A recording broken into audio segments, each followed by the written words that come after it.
If you are trying to make any kind of meaningful, effective change in your life, you've come to the right place. Good afternoon, or good morning, or good evening, depending on what time it is, where you are. What you're listening to is We're Talking Shift. Hi, everyone. I'm Loree Bischoff, and my lovely show producer, Christy, is with me today. And we are very excited to be talking a little bit about minding your mind. If you are a longtime listener or follower, then you've probably heard me mention or seen me talking about on social media, minding your mind. And what I mean by that is learning how to manage your thoughts and become mentally stronger and just more in control of how you feel and how you behave. So, we're going to talk more about that today. And we're going to talk about some tips and some things that you can become aware of and practice to help you become more mentally strong and learn how to mind your mind. I love this already, Lori. I'm ready. I'm waiting. Kind of to give everybody a little behind the scenes. We record here on Monday mornings a lot of the times, and I find that sitting down with you and getting whatever thoughts you have for the week, whatever advice you have, whatever shift we're making, is such a great way for me to start off my week. And I know we come to everybody on Wednesdays, so that's a great time too to kind of take stock and think about being really in control. You know, I love that, Lori. Yeah, and that's a really good point because usually by Wednesday, people are already going, what is the term for Wednesday? Hump day.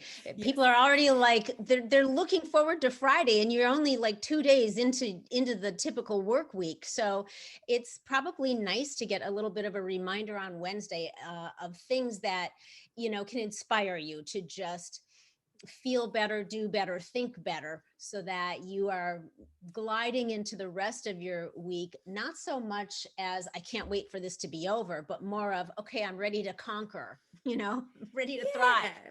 Yeah, because Yeah. by then maybe the wheels are coming off the car a little bit.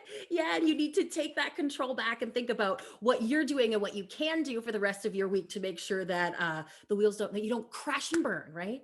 Exactly. And I think right now, too, with so many people working from home and so many people having to homeschool their children, you've had a little break on the weekend perhaps, and then you hit it strong on Monday and Tuesday, and by Wednesday people are pulling their hair out, the kids are bouncing off the walls, and everyone's losing it. So it's a good reminder of what we can do. It's a good time of the week to have that reminder to hopefully re-inspire you. And I think also just being the time of year that it is, we've already got January about behind us, and February is on top of us. And you know, I mean, 2021 is here, and well, surprise, so far it's not a whole lot different than most of 2020, right? We're still Wah facing the same wah. challenge. Yeah, right. We're still, oh God, what a letdown. So anticlimactic, right? Um, Spoiler alert, the new season looks a lot like last season's show, okay? yeah, I'm sorry to say. And we're still facing the same challenges. So I think that for a lot of people, hope and optimism that things are going to go like back to normal, I think that's pretty well dwindled. And I think that mental strength and stamina um, are well, it's going to really be required of us to up our mental strength, up that mental stamina, mind our minds better so that we can get through however long this bizarre phase is going to be that we're all in right now. Right, because it's really required us to pivot too, right? And change some things about the way we live our lives and how our day to day looks, who we spend our time with. And I think it's even harder to make those changes if you're not in the right mindset. Yeah, it is, and we're going to talk about that because I've got like 10 tips of things that we can start doing.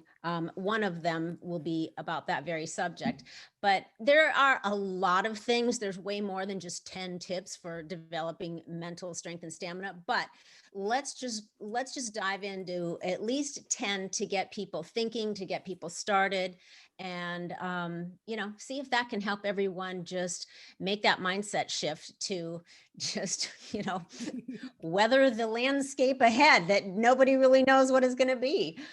So Number one is obviously you got to embrace change. I think Mhm. that surviving, and not just surviving, but thriving more than anything else, requires us to be flexible and adaptable. Like even more than being, being the strongest or the smartest or the meanest or the toughest or the baddest badass, all those things, yay, rah, rah, super cool. But you can be those things and still be rather inflexible and not very adaptable. And then you're going to be, you know what I mean? You're not going to do well when things start to shift, especially if they start to shift quickly. So really it's super important that a person understands that the more that you embrace change rather than resist it, the more flexible you are, the more adaptable you are, the more you will be able to kind of, you know, ride the tide, as they say, until things kind of level out to something that feels comfortable again. We've got to be able to switch gears, change our plan, develop a new paradigm, and sometimes we have to do that rather quickly. So embracing change is super important. And it can be as simple as just making the decision that you're going to embrace the change instead of fighting it, right? Yes. Yeah. Because if things are changing all around you and you're resisting it, you're the only one that suffers. Your resistance doesn't make the change go away. It doesn't make the shifting stop. It just makes you more and more frustrated and uncomfortable and miserable and stuck. Yeah. Yeah. We have to keep that. We have to keep that in mind. That's so powerful. Yeah, and a lot of times it's hard to see, especially when the change has caused a lot of like seriously negative things to happen. You know, like the change that's happened with people not being able to run their businesses, and so there's change in their financial stability. And so I understand that is something that is really, really, it's hard to go.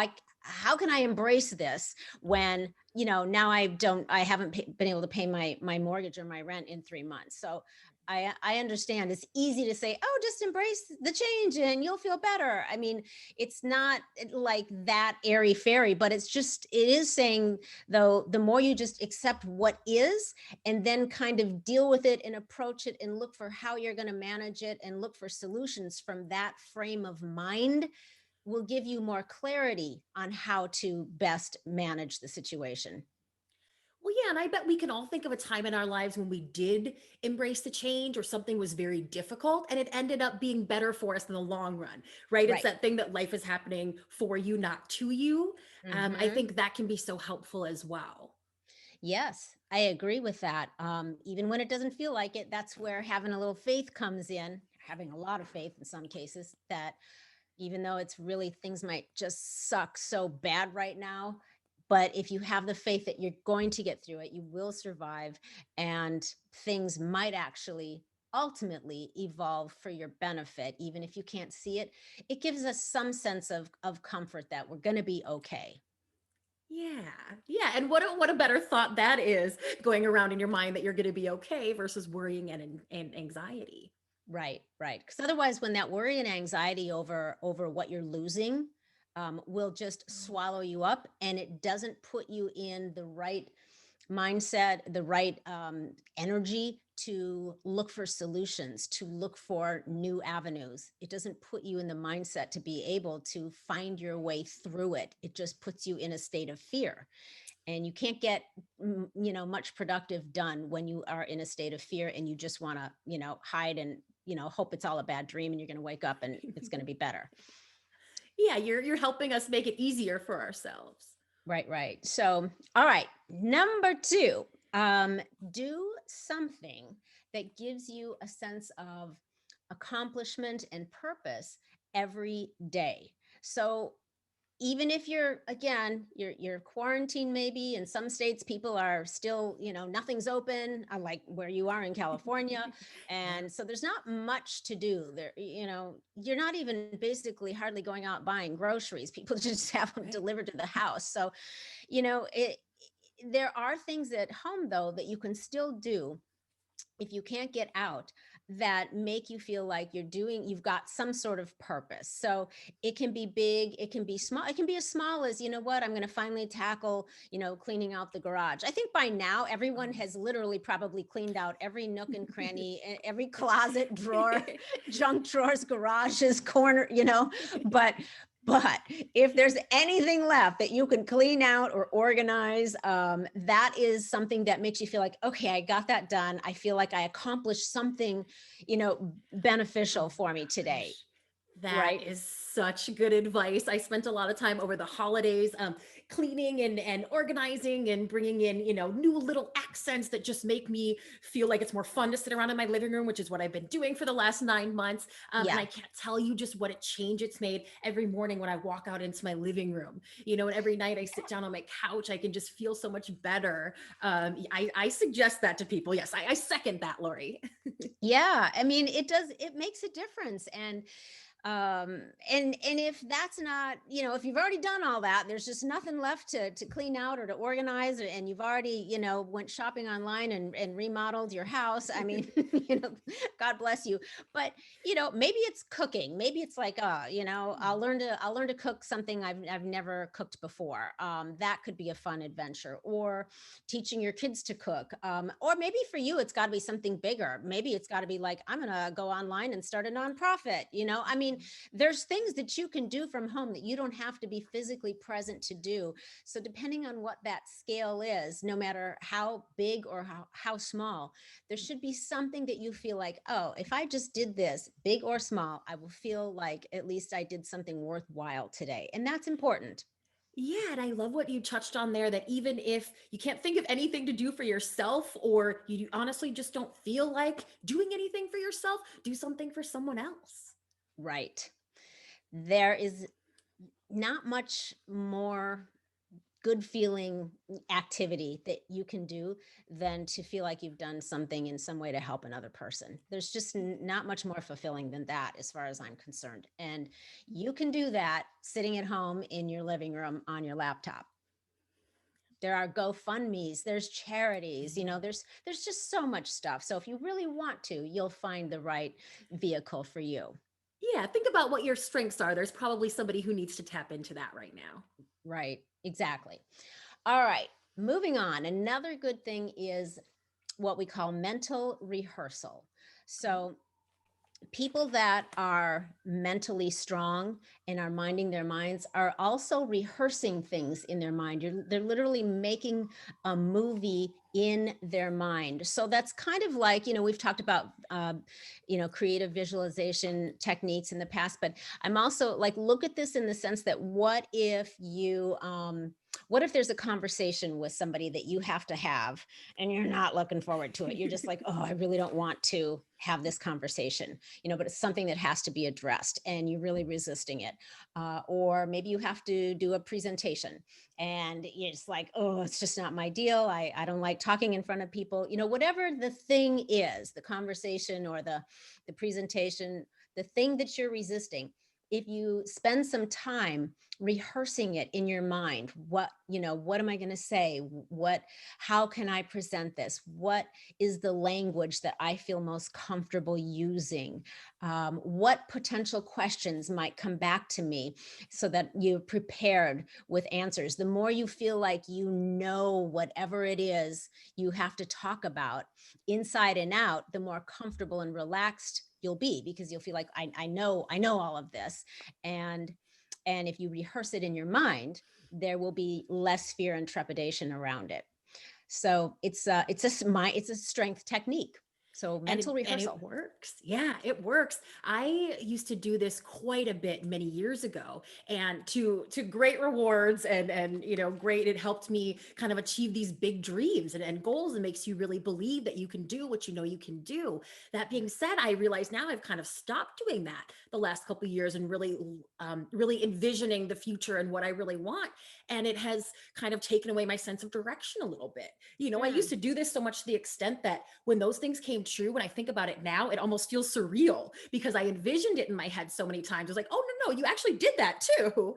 But Yeah. I've really seen a difference now that I haven't implemented it as much in just my overall, productivity and how I feel about myself in the future. Right. That's a really good point. And it's also something that you can use. Let's say, and I do this myself. Let's say you have a conflict of interest or a disagreement with your partner. uh, Rather than like in the moment trying to, when emotions are a little more heightened, taking a breath, taking a pause, and then I will mentally rehearse so that I can, without being, overly emotional, so that I can convey what it is I want to say. So I'll mentally rehearse what I want to say and the point I want to make in my mind. And then come back around later and then we can have the conversation and go, okay, all right, here's how I feel. Here's why I feel this way. And we can have a very mature adult like conversation that's not so, tinged with emotions that you're just sort of saying things that you really didn't want to say, or you're not really conveying what you're really feeling because you can't gather your thoughts because the emotions are too high. You know what I mean? Yeah, or you might find too, right, that after thinking it out, essentially having the conversation with your significant other in your head, it doesn't really bother you that much anymore. And maybe you don't feel like Mhm. you even need to put yourself through having the conversation because you're over it. It's kind of like the writing Right. someone a letter and never sending it sort of a thing. Yeah, no, that's a really good point because a lot of times once you've stepped away and cooled off and gone through it in your mind, yeah, you feel like either, I guess I really don't need to come back and make like a mountain out of a molehill, or you may see another angle that you didn't see before. Like you may see where you need to take some responsibility that you didn't Right. see before. So Mhm. then it's a much more balanced approach if you feel then you still need to move forward and have a conversation. So yeah, there's a lot of pluses to taking a little break in that situation, or if you're preparing for an upcoming conversation or presentation, to the mental rehearsal. It really helps a lot. Okay, and that brings us to reining in our emotions. And so yeah, when your emotions are running the show, that is not a good thing. I know that there's a lot of, I think it's easy, let me say that, to get Yes. being authentic kind of intertwined with managing your emotions. Oh, I tell So, it like it is, Lori. I keep it real, no matter who doesn't want to hear it. right. Just like that. I think there's a time and a place for everything. So I think that learning to rein in your emotions and calm yourself a little bit especially when you're in a state of feeling, overwhelm or anxiety. So the people that have a lot of mental strength and are managing their minds well are able to rein in their emotions and find a way, a technique, that when they're feeling that overwhelm or anxiety or that urge to maybe say or do something a little bit rash, they're able to come back. They have a technique that lets them come back to center, think through things. So I think finding a technique to calm yourself is important when you feel that, you know, the emotion rising and the surge of whatever maybe negative is starting to push its way through. Being able to say, well, I just, I need to go, be by myself for a few minutes. Some people find breathing technique. I find breathing techniques work amazing. Just being able to walk away and take some breathing is highly underrated, interestingly enough, since we all do it and need it to survive. But it's underrated in the sense that when you employ different breathing techniques, you literally can change your state on the spot. So besides all of the great health reasons for being able to do different breathing techniques, which of course anybody that is a yoga practitioner has had experience with that too.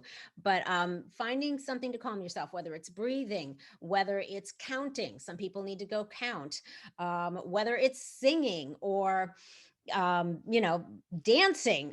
Depending on where you are, you probably don't want to do that up in the middle of your office and have people think that you've gone bananas, or maybe you do, and everybody needs a good laugh. I don't know, but I'm just saying you've got to find a way to change your state when your emotions are starting to run the show, not in a good way.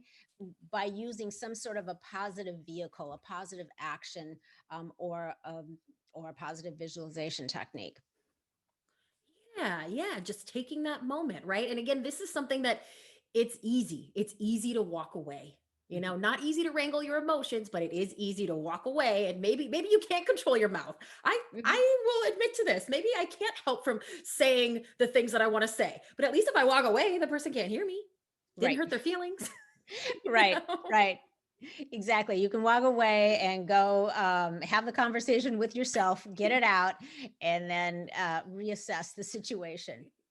But learning how to do that is really, really important because that really is lending itself to emotional maturity. When you can't manage your emotions effectively, it's a sign of a little bit of emotional immaturity, and it's a sign to you that it's something that you could work on. Goal setting. So that's another one that mentally strong people do is they usually have goals, and they can be they don't have to be like just the 5 year goals, the 3, 5, 10 year goals. They can be small, daily, weekly, monthly goals. They're just as important because when you set up those small daily and weekly and monthly goals that are leading to the bigger long-term goals, you get momentum going, and momentum breeds success. You know, you make little goals and little milestones that are achievable, and every time you achieve one of those little ones, you feel a sense of success. It builds momentum, which breeds more success, which breeds more momentum. So it's kind of like this wonderful sort of success momentum treadmill that you get on, just little bits, little goals at a time. That's really speaking to me. I'm someone who thinks kind of in a grandiose way. You know, if I'm going to set a goal, I'm going to dream about something, it's going to be a big goal. And I find that I sometimes just get overwhelmed and then you do nothing because there's Mhm. so much to do, or it seems like such a difficult to attain goal. So I really like that. I haven't really thought about just the day to day of setting a goal for today, the first small Right. step. Yeah. Yeah. And that kind of is hand in hand with the second tip that we talked about, which was doing something that gives you a sense of accomplishment every day, even if it's something small. But those things are building blocks. They make you feel good because you feel like I did something that was even in a small way meaningful, and it made me feel good. It made me feel like I did something worthwhile. And then you just keep building on that. So the goal setting, even with small daily goals, is important, and it just really helps with the momentum, which actually reminds me it's that time of year where how are the New Year's goals, the New Year's resolutions coming along? Because by this point, we're at about 75-80% of people have abandoned most of those goals by now. So maybe if you are one of those people, anybody listening, that you had all these great wonderful goals and new ideas, and now the air is kind of out of the tire, you could circle back around, use some of these tips to circle back around, and maybe take another run at it if you kind of lost it. Yeah, it's definitely not too late. And I would suggest that people go and listen to your Presolutions episode as well. We Hmm. did that one a few weeks before year end, and it just changed the entire way that I was looking at the last few weeks of the year, at the first few Yeah. weeks of 2021, and made such a difference in my life and not getting too far off track during those weeks. So it's not too late. People go back and listen to Loree's genius idea about setting Presolutions instead, and I'm sure, I guarantee you, you will find more success. Thanks. That's a good reminder. Because just remember, by presolutions, we mean pre solutions. So don't wait for the problem to get so big that it's hard to find a solution. Anticipate what it is or what you're coming up against. And then you can plan ahead of it. You want to get ahead of things. Trying to dig out of holes is so much harder than getting ahead of something and making a plan and moving in that direction at any time of year. Yeah, you just made me see things in such a more manageable way. Right, right. Good, good, good. Okay, another good tip, stay in the moment. So when things are starting to get to you, Again, because this is about mental strength, you guys, mental resilience, minding your mind. When things are starting to get to you and you feel like, you're starting to feel a little buried, be in the moment. And by being in the moment, you come back to one technique that works really well is to come back to your five senses. So usually what happens when people are getting super stressed, in a state of fear, in a state of negativity, they're not minding their minds. They've let their minds run away with them. Their thoughts run away with them, and they're Spiral, I call right. it the spiral. Yes, yes. So to come back and to try to get a handle on that, we literally can come back into our five senses, as a human being. What am I feeling right now? What am I smelling? What am I tasting? What am I hearing?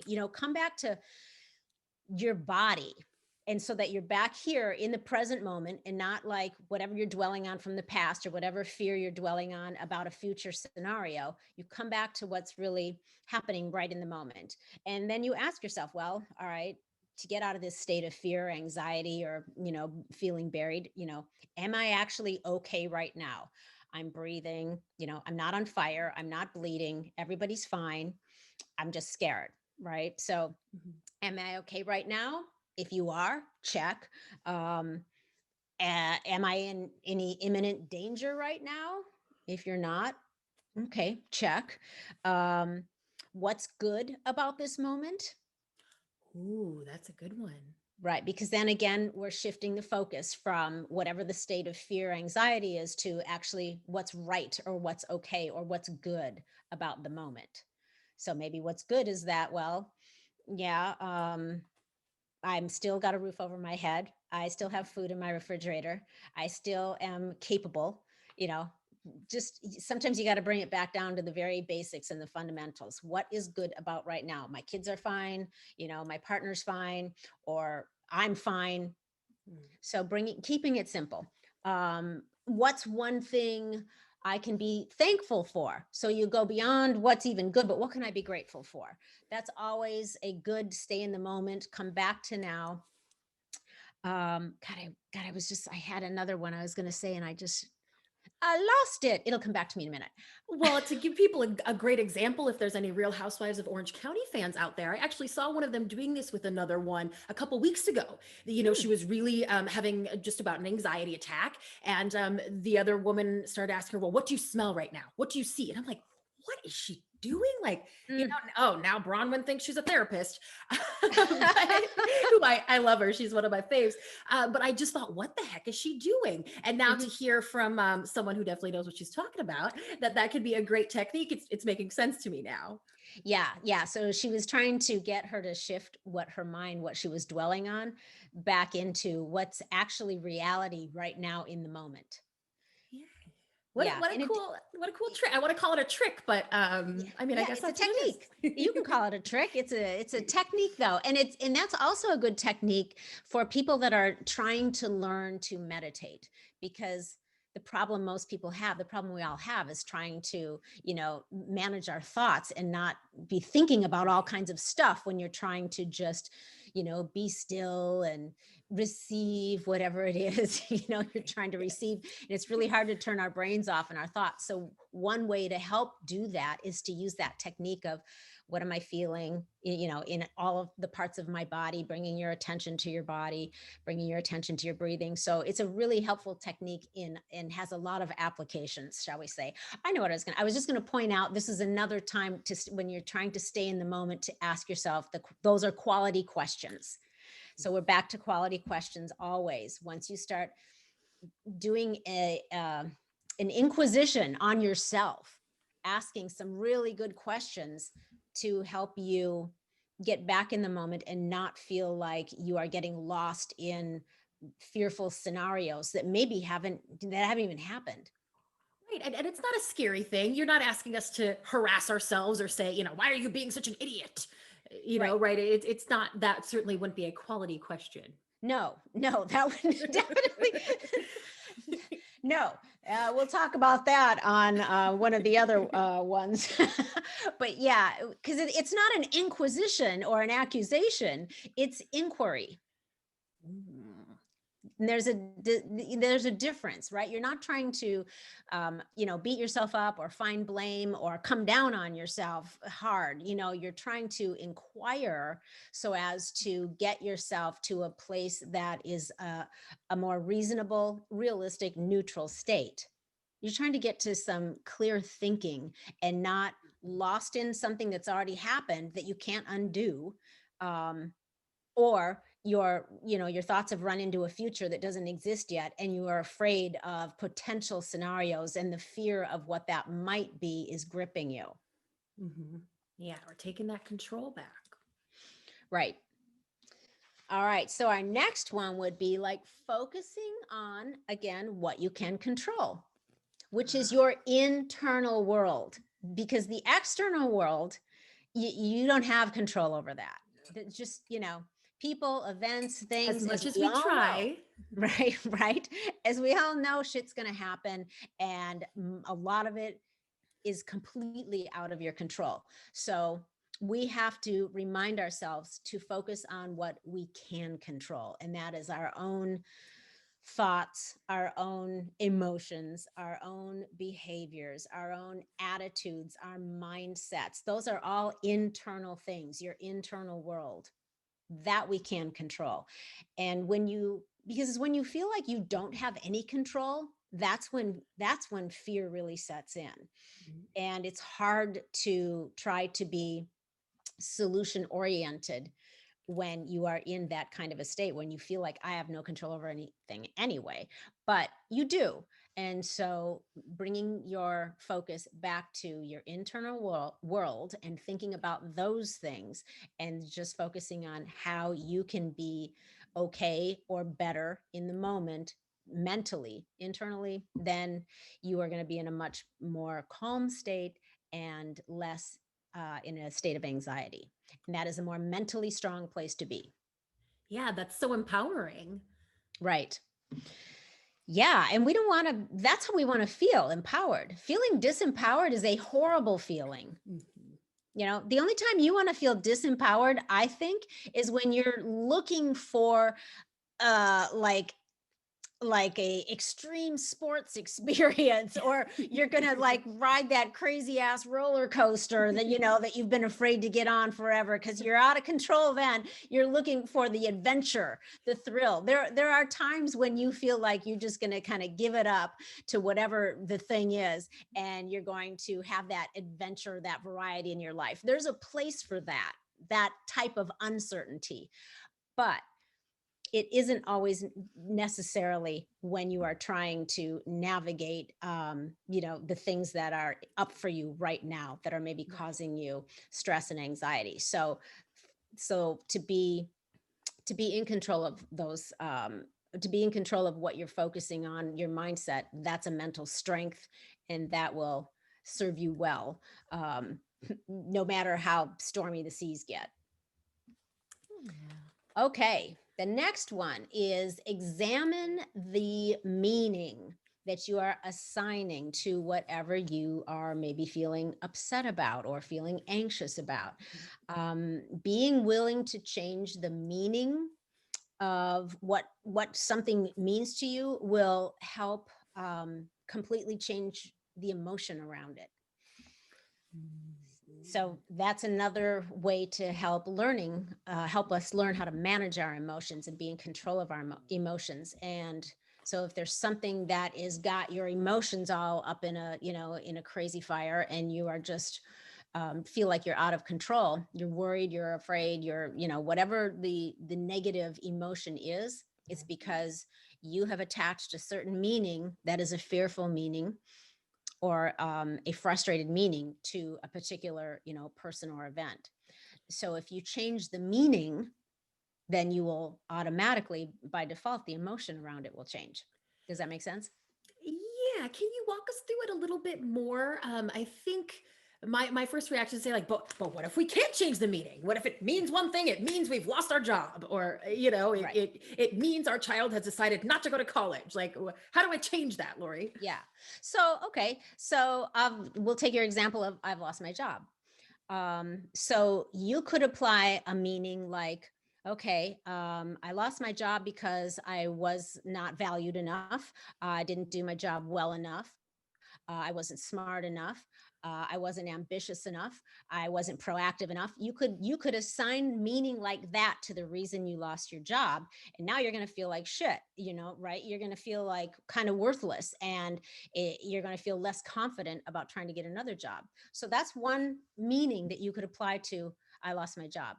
Or you could apply another meaning like, um, okay, the universe has a better job in store for me. I've Oh. outgrown this job and I hadn't made the decision yet, even though I was feeling it. So it happened for me. I've been, I've been let go, or I lost my job, but that's because I'm meant to be moving on to something else. I'm meant to grow into a new phase or a new line of work or a new position. So you could apply that kind of meaning to it, and that's a more empowering feeling than the other one. Yes, man, that makes so much sense.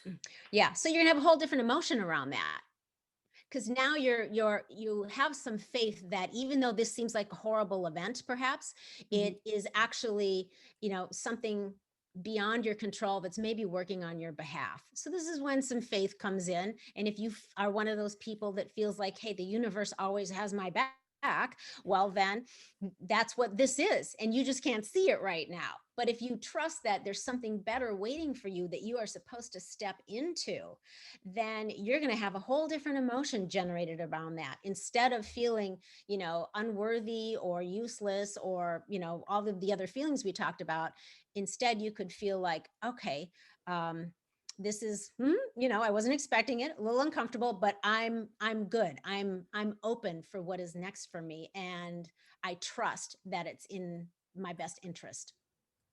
I love that because it's moving us forward without Hmm. having to even bother with all those negative emotions. You know, it's Right. not like we have to go through a process of like grieving a job loss or something and then looking ahead and planning ahead. It's like, no, this is a good thing. This happened for us. Man, I am so glad I lost my job today. The universe is really looking out for me. I mean, I Sure. love that. Yeah. I mean, I don't know about you, but I've had experiences in the past where I was doing something like job related or career related. And for whatever reason, that evaporated. It went away. And at first just like, I really liked that, or I really enjoyed that. But then, with the right mindset, if you have learned how to mind your mind, you can immediately, you don't have to dwell in that. You can shift quickly into, okay, this is going to be good for me. I just have to have faith. I just have to keep going. I just have to look for the next opportunity that is sure to come my way, because I trust that, maybe it's your spiritual belief, maybe you believe in God, maybe it's the universe, maybe it's energy, but I trust that that energy or that spiritual force is working for me on my behalf. And that is a really good feeling, because it feels like an energetic safety net if you just trust that it's there. Mm. Yeah, because like I'm not proud to admit that I could think of a time in my life where I spent over a year, probably a year and a half, nearly 2 years, looking at the negative side of what happened instead of seeing it as a good thing. And I then had to go through being upset at the time that I had wasted and the time that I had lost, not Yeah. having the right perspective. And man, if I could have simply changed my point of view, I wouldn't have lost all that time. Yeah. Yeah. Because obviously, the way things evolved, you landed on your feet, you've moved forward, you've had wonderful experiences and other opportunities. And like you say, had you just had that faith and trust, you would have not lost all of those precious, hours or days or weeks or months, in anxiety. Yeah, and letting it affect so many other areas of my life Yeah. as well because of that. Right, right. So that's a really good thing to think about, is what does this situation mean to me? And initially, if it's negative, that's why you're feeling like crap. Okay, and then the next quality question is, but what could this mean? How could I look at this in another way? What is a new meaning I could apply to this scenario that is more empowering, that just takes the emotion out of it and just lays out the facts, and shows me that if I have any faith or belief at all in a power greater than myself, then by default, I would have to believe that this is in my best interest. Yeah. Wow. Wow. It's a challenge to ourselves. It is. It really is. Yeah, it's a big challenge to ourselves, and that's why we ask those quality questions, so that we can challenge ourselves. We have to go in and do that kind of emotional archaeological dig to find out, why am I feeling like this? Why am I really feeling like this? And am I choosing this? Could I choose to feel another way? Do I want to feel another way? Because some people, sometimes there are people that are quite content to wallow for a while. They Yeah. really want to feel a different way. They want to feel like that. So, so there's that. So then you might want to ask yourself that question: why am I content to be in this frame of mind? What is it about me that I might want to look at myself, that this is okay with me? Yeah, that's deep. All right. Well, we are running out of time this week, everybody. So I want to make sure that you come back next week, and we are going to continue with these tips for learning how to mind your mind and build up your mental strength. And we're going to also dive into some of the things that you got to stop doing in order to make that happen. So make sure to come back next week for part 2. All right. Make sure also, please subscribe if you haven't already, so you don't miss the next episode. And give us a 5-star rating. We love to see those, and we'd love to see your review. It helps inspire others to listen to the show and check out all the good shift being shared here. Okay, until next week, stay feisty, my friends. Stay healthy and fit, and go make some epic shift happen in your lives. You too, Gary Vee.